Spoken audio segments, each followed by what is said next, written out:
రాజ్యసభ పదవికి అలాగే వైఎస్ఆర్ కాంగ్రెస్ పార్టీకి రిజైన్ చేసే క్రమంలో విజయసాయిరెడ్డి ఇక రాజకీయాలను వదిలేస్తూ ఉన్నాను, వ్యవసాయం చేసుకుంటాను అన్నారు. కానీ ఆ తర్వాత ఆయన చాలా సందర్భాల్లో రాజకీయాలే మాట్లాడుతూ వచ్చిన పరిస్థితి కనిపిస్తోంది. సో రీసెంట్గా ఆయన రాజకీయాల్లోకి మళ్ళీ రాబోతూ ఉన్నారనే ఒక సిగ్నల్స్ ఇచ్చారు. సో నెంబర్ 2 నుంచి 2000 స్థానానికి పడిపోయా, వైసీపీలో ఎన్నో అవమానాలు ఎదుర్కొన్న, వేధింపులు తట్టుకోలేకే బయటకు వచ్చాను, భవిష్యత్తులో రాజకీయాల్లోకి రావాలంటే వస్తాను అనే ఒక మాట ఆయన చెప్పిన పరిస్థితి. సార్, ఇప్పుడు రాజ్యసభకు ఆయన రిజైన్ చేశారు అంటే భారతీయ జనతా పార్టీలో జాయిన్ అయ్యి మళ్ళీ తిరిగి అదే స్థానం నుంచి ఆయన రాజ్యసభకు వెళతారనే ప్రచారం జరిగింది. కానీ ఆ స్థానాన్ని అన్నామలైకి ఇస్తూ ఉన్నారనే ప్రచారం కూడా జరుగుతోంది సార్. సో ఆంధ్రప్రదేశ్ రాజకీయాల్లో విజయసాయిరెడ్డి పాత్ర ఏ రకంగా ఉండబోతోంది? అంటే రాజకీయ వ్యవసాయం చేస్తున్నారేమో బహుశా, ఎందుకంటే పొలిటికల్ అగ్రికల్చర్. ఆయన అనేది నిజం, వేధింపులు భరించలేకనే బయటకు వచ్చాడు. కానీ వేధించింది ఎవరు అనేది క్వశ్చన్ మార్క్.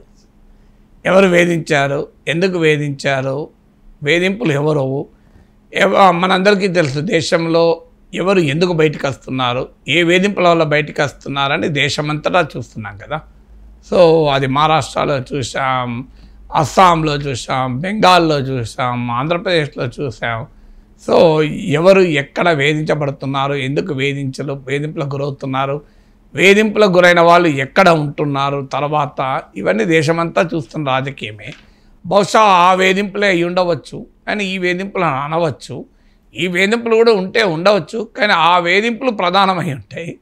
సో ఇది కారణం, ఫస్ట్ పార్ట్. సెకండ్ పార్ట్, ఆయన బీజేపీలో చేరుతాడనేది డే 1 నుంచి నేను చెప్పింది. నాకేమీ జ్యోతిష్యం తెలియదు, నేనే విజయసాయిరెడ్డితో మాట్లాడలేదు.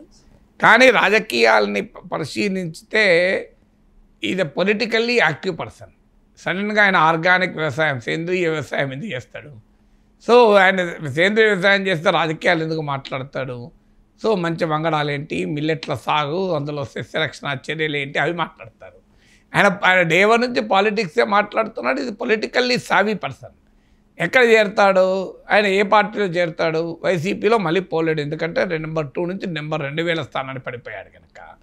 సో అటు పోలేడు. ఇక ఎటు పోవాలి? సో బాలినేని శ్రీనివాసరెడ్డి లాగా జనసేనకు రావాలి, ఒక పాసిబిలిటీ. టీడీపీలో రావాలంటే టీడీపీ వాళ్ళకు కాస్త ఎంబరాస్మెంటు, ఎందుకంటే వాళ్ళు నిన్నటిదాకా విజయసాయిరెడ్డిని అటాక్ చేశారు కనుక. జగన్ ఎంత అటాక్ చేశారో విజయసాయిరెడ్డిని అంత అటాక్ చేశారు. జగన్ను విజయసాయిరెడ్డి తేడా చూడకుండా అటాక్ చేశారు. ఇప్పుడు వచ్చి విజయసాయిరెడ్డి తెలుగుదేశంలో చేరితే తెలుగుదేశం పార్టీ శ్రేణులు ఎంత మేరకు డైజెస్ట్ చేసుకోగలవు? సో అదొక చంద్రబాబు నాయుడు విశ్వసనీయతకే ప్రశ్న అవుతుంది. సో అందువల్ల తెలుగుదేశం పార్టీ హెసిటేట్ చేయొచ్చు. సో టీడీపీ ఎప్పుడైనా తన పార్టీలో చేర్చుకునే పరిస్థితి లేకపోతే ఏం చేస్తుంది? మిత్రపక్షానికి పంపిస్తుంది. మీకు అనపర్తిలో తన పార్టీ లిస్ట్లో రామకృష్ణారెడ్డి, మీరు గూగుల్లో చూడండి, టీడీపీ ఫస్ట్ లిస్ట్లోనే 18th పేరేది ఉంటుంది, నాకు గుర్తున్నంత వరకు 18 అనుకోండి, సీరియల్ నెంబర్ ఒకసారి చూడండి. TDP first list. ఆయన ఇప్పుడు ఎవరు, ఏ party MLA? BJP MLA. TDP first లిస్ట్లో సెలెక్ట్ అయ్యి బీ ఫారం ఇచ్చాక ఆ సీటు బీజేపీకి ఇవ్వాల్సి వస్తే బీజేపీ తరఫున ఎమ్మెల్యే అయ్యాడు. సో అందువల్ల తెలుగుదేశం పార్టీ మొదటి నుంచి ఇది ఒక రాజకీయ వ్యూహం. తన పార్టీ తనలో చేర్చుకోలేకపోతే వేరే పార్టీలో పంపిస్తారు, వేరే పార్టీలో ఫెసిలిటేట్ చేస్తారు. బాలినేని శ్రీనివాసరెడ్డి టీడీపీలో చేరుకున్న జనసేనలో ఎందుకు చేరాడు? సో విజయసాయిరెడ్డికి ఉన్న మిగిలిన అవకాశం ఏంటి? జనసేనలో చేరాలి. కానీ ఆయన పార్లమెంటు మెంబరు, ఆయన జాతీయ రాజకీయాలకు సంబంధం ఉండాలని కోరుకునే వ్యక్తి, బీజేపీ జాతీయ నాయకత్వంతో పరిచయాలు ఉన్న వ్యక్తి కూడా. ఎందుకంటే ఆ రోజుల్లో విమర్శ వచ్చేది, ముఖ్యమంత్రులకు కూడా అపాయింట్మెంట్ దొరకదు, కానీ విజయసాయిరెడ్డికి మాత్రం అమిత్ షా అపాయింట్మెంట్ వెంటనే దొరుకుతుంది అని. సో అలాంటి వ్యక్తి మరి సహజంగానే జాతీయ పార్టీలో చేరాలి కదా. సో అందువల్ల బీజేపీలో చేర్చుకుంటారు. మరి ఈ గ్యాప్ ఎందుకు? ఈ గ్యాప్ పీరియడ్ ఏంటంటే, ఇప్పుడు గవర్నమెంట్లో ఒక రూల్ ఉంటుంది, డిప్యుటేషన్ రూల్.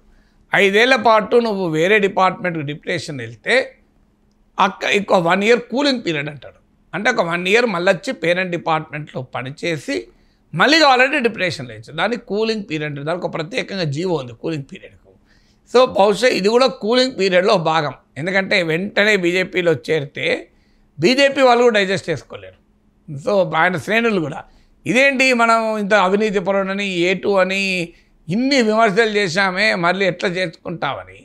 అయితే అశోక్ చవాన్ చేర్చుకోలేదా ఆదర్శ్ సొసైటీలో, ఆయన అవినీతి పరుడని చెప్పి పార్లమెంట్లో లిస్టులో ఆయన పేరు పెట్టి మళ్ళీ వారం రోజుల్లో ఆయన రాజ్యసభ సీట్ ఇచ్చింది బీజేపీ.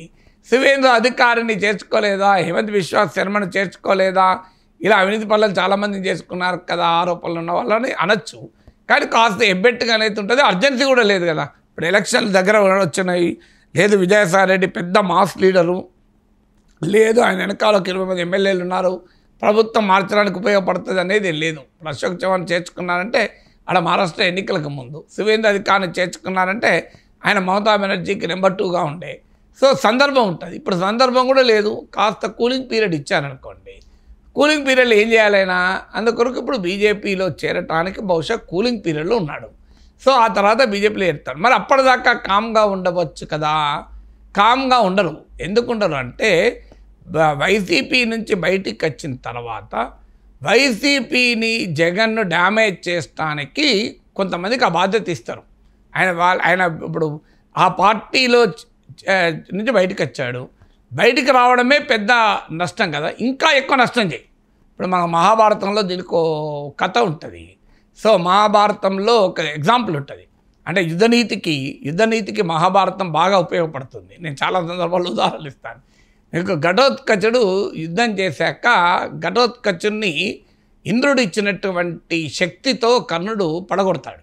అంటే అర్జునుడి కొరకే దాచిపెట్టుకుంటాడు దాన్ని. ఎందుకంటే కవచ కుండలాలు ఇంద్రుడికి దానం చేసిన తర్వాత కర్ణుడు ఇంద్రుడు అడుగుతాడు, నువ్వు ఇంకేమైనా కొరక అంటే ఇవ్వడమే తప్ప తీసుకోవడం తెలియదు ఈ కర్ణునికి అంటాడు. అయినా కూడా నీ యొక్క దాన గుణానికి మెచ్చి ఈ శక్తిని ఇస్తున్నాను, కానీ కండిషన్ ఉంటుంది దీనికి, ఇది ఒక్కసారి మాత్రమే పనిచేస్తుంది అని చెప్తాడు. దాన్ని దుర్యోధనుడు ఏం చేస్తాడు, ఇది దాచిపెట్టుకో, మనం అర్జునుడి మీద వాడదాం, దాంతో యుద్ధం మొత్తం డైరెక్షన్ మారిపోతుంది అని దాచిపెడతారు. కానీ ఈలోగా ఘటోత్కచుడు రంగప్రవేశం చేస్తాడు. ఒక రాత్రిపూట యుద్ధం చేయాల్సి వచ్చినప్పుడు, ఇక రాత్రిపూట యుద్ధం అంటే రాక్షసులు మామూలు యుద్ధం చేయరు, బీభత్సాన్ని సృష్టిస్తాడు. అప్పుడు దుర్యోధనుడు వచ్చి కర్ణునితో అంటాడు, ఆ అర్జునుడు తర్వాత చూద్దాం, ఇప్పుడు మనం బతికుంటే కదా అర్జునుడితో పోరాటం, ఈలోగా ఈ ఘటోత్కచ చేతిలో చచ్చిపోయేటట్టున్నాం, ప్రయోగించు అంటాడు. కర్ణుడు అంటాడు కూడా, ఇది అర్జునుడి కొరకు దాచుకున్నాం కానీ అవన్నీ నడవదు, మనం బతకాలి కదా అంటాడు. అప్పుడు ఘటోత్కచుడు ప్రయోగిస్తాడు. ఘటోత్కచుడు ఆ ఇంద్రుని ఆయుధానికి పతనమైనప్పుడు దుర్యోధనుడు ధర్మరాజు ఏం చెప్తాడంటే, నాయనా నీవు రాక్షసులు కదా, రాక్షసులకు ప్రత్యేక శక్తి ఉంటుంది, నీ శరీరాన్ని భారీగా విస్తరించి వెళ్ళి కౌరవ సైన్యం మీద పడు, నీ శరీరం కింద పడి కూడా కొన్ని వేల మంది చచ్చిపోతారు అంటాడు. అప్పుడు ఘటోత్కచుడు తన శరీరాన్ని పెంచి ఆ భారీ కాయంతో వెళ్ళి కౌరవ సైన్యం మీద పడితే, ఘటోత్కచుడు చేతిలో చనిపోయిన వాళ్ళు ఎంతమందో తెలియదు కానీ ఈ ఘటోత్కచుడు ఈ శరీరం కింద పడి చాలామంది కౌరవులు చనిపోతారు. దీన్ని ఘటోత్కచ యుద్ధ నీతి అని అంటే పేరు ఎవరు పెట్టారు నాకు తెలియదు, నేనే పెట్టిన, నేను దీన్ని ఘటోత్కచ యుద్ధ నీతిగా చెప్తాను.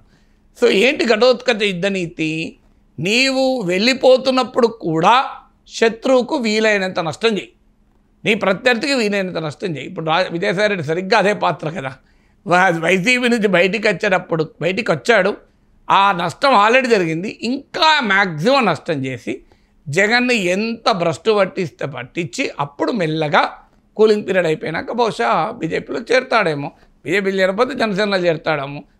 వైసీపీకి అయితే రిటర్న్ రాడు కదా, రాజకీయాల్లో ఏదైనా జరగచ్చు, అసాధ్యమని నేను అనను. బట్ ఇప్పుడున్న ట్రెండ్ అయితే ఈ కూలింగ్ పీరియడ్లో ఈ ఘటోత్కచ యుద్ధనీతిని ప్రదర్శించి ఆ తర్వాత మళ్ళీ చేరాల్సిన చోటుకి చేరుతాడు.